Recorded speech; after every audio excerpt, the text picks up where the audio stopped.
Hello student, sociology second paper BA third year, सामाजिक अनुसंधान के चरण, steps in social research. We get the introduction of the step in social research. Okay, तो आज का हमारा टॉपिक क्या है? सामाजिक अनुसंधान के चरण, स्टेप इन सोशल रिसर्च। इसका इंट्रोडक्शन आज हम शुरू करते हैं। इसमें देखिए, वास्तविकता यह है कि सामाजिक अनुसंधान एक जटिल प्रक्रिया है। कोई अनुसंधान कार्य तभी सफल हो सकता है जब एक अनुसंधानकर्ता के प्रमुख चरणों को ध्यान में रखते हुए अपना कार्य करें। वैज्ञानिक अनुसंधान से संबंधित प्रमुख चरण निम्नलिखित हैं। तो वास्तविकता यह है कि सामाजिक अनुसंधान क्या है? एक जटिल प्रक्रिया है। It is a complex process. Okay, कोई अनुसंधान कार्य तभी सफल हो सकता है। अब देखिए, हम कोई भी अगर अनुसंधान कार्य करेंगे तो वो तभी सफल होगा जब एक अनुसंधानकर्ता को प्रमुख चरणों को ध्यान में रखते हुए अपना कार्य करें। वैज्ञानिक अनुसंधान से संबंधित प्रमुख चरण निम्नलिखित हैं। फर्स्ट है आपका विषय का चुनाव, सिलेक्शन ऑफ द सब्जेक्ट। और सेकंड क्या है? संबंधित साहित्य का अध्ययन, रिव्यू ऑफ लिटरेचर। थर्ड क्या है? परिकल्पना का निर्माण, फॉर्मेशन ऑफ द हिपोथेसिस। सूचनादाताओं का चयन, number 4, selection of the respondents. Fifth, तथ्यों का एकत्रीकरण, कलेक्शन ऑफ डाटा। 6, तथ्यों का विश्लेषण, एनालिसिस ऑफ डाटा। 7, प्रतिवेदन का प्रस्तुतिकरण, प्रेजेंटेशन ऑफ रिपोर्ट। एंड 8, सूचना के स्रोतों का निर्धारण, determination of source of information. 9 है अध्ययन क्षेत्र का निर्माण, determination of scope. Okay, and 10 है इकाइयों का निर्धारण, डिटर्मिनेशन एंड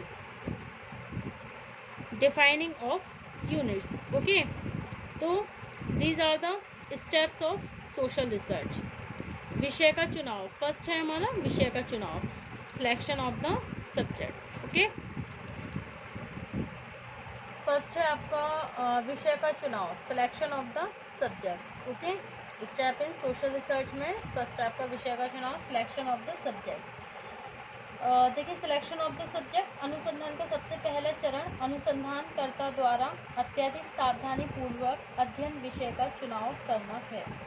विषय का चुनाव करते समय यह ध्यान रखना आवश्यक है कि अध्ययन विषय ऐसा हो जिस पर निश्चित समय में उपलब्ध उपकरणों की सहायता से अध्ययन कार्य को पूरा किया जा सके। इस संबंध में पीवी यंग ने 4 विशेष सावधानियों का उल्लेख किया है। फर्स्ट है, विषय ऐसा हो जिसको समझने की अनुसंधानकर्ता में योग्यता हो तथा जिससे संबंधित अध्ययन एक निश्चित समय में पूरा किया जा सके। सेकंड है आपका, यदि उस समय से संबंधित कोई अन्य अनुसंधान कार्य न किए गए हों तो विषय का अध्ययन क्षेत्र बहुत अधिक व्यापक नहीं होना चाहिए। एंड नंबर 3 है, यह ध्यान रखना आवश्यक है कि चुने हुए विषय का अध्ययन उपलब्ध प्रविधियों की सहायता से संभव हो अथवा नहीं, यह देखना आवश्यक है। नंबर 4, यह देखना आवश्यक है कि उस विषय पर अनुसंधान करने से किस सीमा तक यथार्थ निष्कर्ष प्राप्त किए जा सकते हैं। ओके, सेकंड पॉइंट क्या है आपका? संबंधित साहित्य का अध्ययन, review of the literature. Review of the literature अनुसंधानकर्ता के लिए यह आवश्यक है कि चुने गए अनुसंधान विषय के संबंध में उन सभी विचारों, पद्धतियों, कठिनाइयों एवं निष्कर्षों का अध्ययन करें जो उससे पूर्व के अध्ययनकर्ताओं द्वारा प्रस्तुत किए गए हों। अनुसंधान से संबंधित साहित्य का आरंभ में ही अध्ययन कर लेने से अनुसंधानकर्ता के लिए न केवल एक दिशा मिल पाती है बल्कि वह उन उपागमों में से भी परिचित हो जाता है जिनकी सहायता से अनुसंधान कार्य को व्यवस्थित रूप से पूरा किया जा सके। Okay, according to P V Young, अनुसंधान विषय से संबंधित साहित्य का अध्ययन करने से अध्ययनकर्ता को अनेक लाभ होते हैं। फर्स्ट, सर्वप्रथम इससे अध्ययनकर्ता को ऐसी अंतर्दृष्टि मिल जाती है जिससे वो सही प्रश्न करके उत्तरदाताओं से सूचनाएं प्राप्त कर सके। सेकंड, साहित्य के अध्ययन से ऐसी पद्धतियों और प्रविधियों का ज्ञान होता है जिन पर हो सकता है कि अध्ययनकर्ता ने पहले विचार न किया गया हो। और थर्ड है, अनेक मान्यताओं को सत्यापन करने के तरीकों का ज्ञान भी इस पद्धति से होता है। एंड नंबर 4, साहित्य के अध्ययन से तथ्यों की आवश्यक पुनरावृत्ति की संभावना कम हो जाती है तथा अध्ययन कहीं अधिक व्यवस्थित बन जाता है। थर्ड है आपका परिकल्पना का निर्माण। ओके, परिकल्पना, फॉर्मेशन ऑफ द हिपोथेसिस। परिकल्पना अध्ययन के आरंभ में ही लिया जाने वाला एक ऐसा सामान्य निष्कर्ष है जिसकी प्रामाणिकता की परीक्षा बाद में एकत्रित किए गए तथ्यों के आधार पर की जाती है। परिकल्पना की सहायता से ही अनुसंधानकर्ता को अध्ययन से संबंधित वास्तविक दिशा प्राप्त होती है तथा अनुसंधानकर्ता इधर उधर भटकने से बच जाता है। नेक्स्ट है आपका सूचना दाताओं का चयन, selection of the respondent. Selection of the respondents. अध्ययन क्षेत्र का निर्धारण करने के बाद अनुसंधान का आगामी चरण उन सूचना दाताओं का चयन करना है जिससे विभिन्न प्रकार के तथ्य प्राप्त किए जा सकें। अध्ययन क्षेत्र छोटा होने पर सूचना दाताओं का चयन जनगणना पद्धति, सेंसस मेथड तथा अध्ययन क्षेत्र बड़ा होने पर निदर्शन पद्धति, सैम्पलिंग मेथड के द्वारा किया जा सकता है। ओके, नेक्स्ट है हमारा तथ्यों का एकत्रीकरण, कलेक्शन ऑफ डाटा। तथ्यों का एकत्रीकरण इस स्तर पर आवश्यक होता है कि तथ्यों को पक्षपात रहित होकर एकत्रित किया जाए तथा ऐसा करते समय व्यक्तिगत धारणाओं और पूर्वाग्रहों को कोई महत्व न दिया जाए। नेक्स्ट पॉइंट है तथ्यों का विश्लेषण, एनालिसिस ऑफ डाटा। तथ्यों का विश्लेषीकरण, एनालिसिस ऑफ द डाटा। तो इसमें क्या बताया जा रहा है कि तथ्यों का जो एकत्रीकरण है, तथ्यों का एकत्रीकरण, कलेक्शन ऑफ डाटा, ये आपका क्लियर हो गया है। एंड सेकंड है आपका तथ्यों का विश्लेषण, एनालिसिस ऑफ डाटा। अनुसंधान के दौरान एक अध्ययनकर्ता को ऐसे तथ्य प्राप्त होते हैं जिनकी केंद्रीय प्रवृत्ति को ज्ञात करना, विभिन्न तथ्यों के तुलनात्मक महत्व को देखना तथा तथ्यों के बीच सह संबंध को स्पष्ट करना आवश्यक हो जाता है। ओके, इस कार्य के लिए माध्य, मध्यांक, बहुलांक, मानक, विचलन तथा सह संबंध आदि अनेक सांख्यिकीय विधियां हैं। नेक्स्ट है आपका प्रतिवेदन का प्रस्तुतीकरण, presentation of report. Presentation of report अनुसंधान का यह सबसे अंतिम लेकिन सबसे महत्वपूर्ण चरण है। ये अनुसंधान का सबसे महत्वपूर्ण चरण है और प्रतिवेदन के माध्यम से अनुसंधानकर्ता अनुसंधान से संबंधित सभी तथ्यों को व्यवस्थित रूप से जन सामान्य के समक्ष प्रस्तुत करता है। अनुसंधान प्रतिवेदन मुख्यतः 3 भागों में विभाजित होना आवश्यक है। प्रथम भाग में पद्धतिशास्त्र, परिप्रेक्ष्य एवं अवधारणा को स्पष्ट किया जाता है।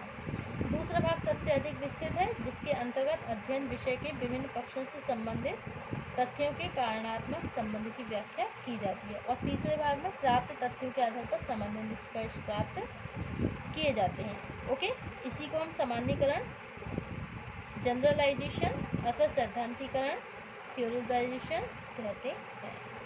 ओके, अब नेक्स्ट पॉइंट है हमारा सूचना के स्रोतों का निर्धारण। सूचना के स्रोतों का निर्धारण, इसमें क्या आएगा? सूचना के स्रोतों का जो निर्धारण है इसमें है, देखिए, determination of sources of informations. Okay, क्या है? Determination of sources of informations. सूचना के यह स्रोत मुख्य रूप से 2 प्रकार के होते हैं, प्राथमिक, प्राइमरी अथवा क्षेत्रीय तथा द्वितीयक अथवा प्रलेखीय, सेकेंडरी और डॉक्यूमेंट्री। ओके, प्राइमरी, सेकेंडरी और डॉक्यूमेंट्री। प्राथमिक स्रोत वो है जिनमें एक अनुसंधानकर्ता स्वयं ही और प्रथम बार सूचनाएं इकट्ठा करता है। द्वितीयक स्रोत वो है जो पहले से ही दूसरे व्यक्ति द्वारा संकलित तथ्य प्रदान करता है। इस दृष्टिकोण से सभी अभिलेख, प्रतिवेदन, गजेटियर, पुस्तकें, पांडुलिपियां, पत्र पत्रिकाएं, अनुसंधान ग्रंथ आदि सूचनाएं भी द्वितीयक स्रोत है। ओके, अब नेक्स्ट पॉइंट क्या है आपका? अध्ययन क्षेत्र का निर्माण। अध्ययन क्षेत्र का निर्माण, देखिए अध्ययन क्षेत्र के निर्माण, इसमें क्या आएगा? Data mining of scope, data mining of scope. Okay, अनुसंधान के अंतर्गत अनुसंधानकर्ता के लिए जरूरी है कि वह अपने अध्ययन से संबंधित क्षेत्र का स्पष्ट रूप से निर्धारण करे। अध्ययन क्षेत्र ऐसा होना चाहिए जिससे संबंधित तथ्यों का संकलन वस्तुनिष्ठ रूप से किया जा सके।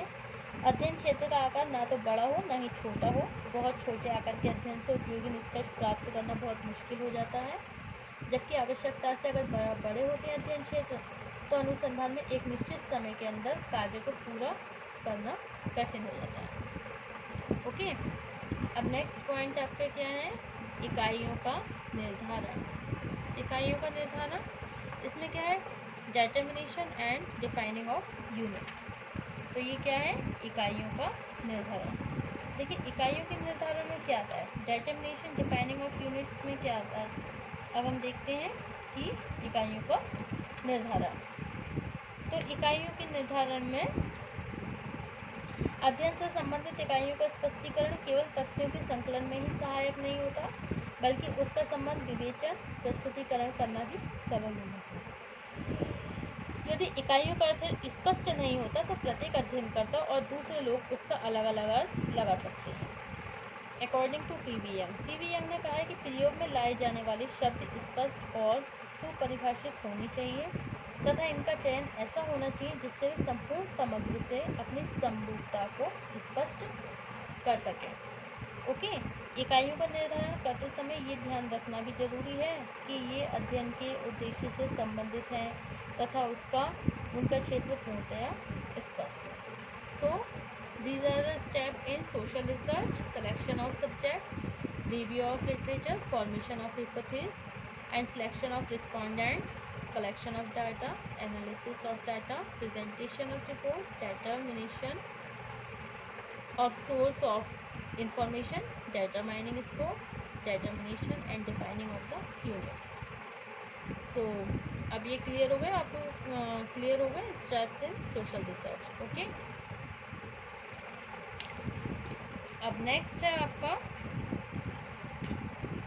इस तरह से ये स्टेप्स इन सोशल रिसर्च का, steps in social research have a more importance in सामाजिक अनुसंधान इन सोशल रिसर्च। ओके, सामाजिक अनुसंधान का महत्व हमारा इसमें क्या है? सोशल रिसर्च का सिग्निफिकेंस ऑफ सोशल रिसर्च। आज जैसे जैसे सामाजिक नियोजन के प्रति हमारी जागरूकता बढ़ रही है, सामाजिक अनुसंधान के द्वारा ही उपयोगी ज्ञान प्राप्त करके मानवीय कल्याण में वृद्धि करना संभव हो गया है। इस दृष्टिकोण से सामाजिक अनुसंधान का महत्व भी बहुत ज़्यादा है। Thank you.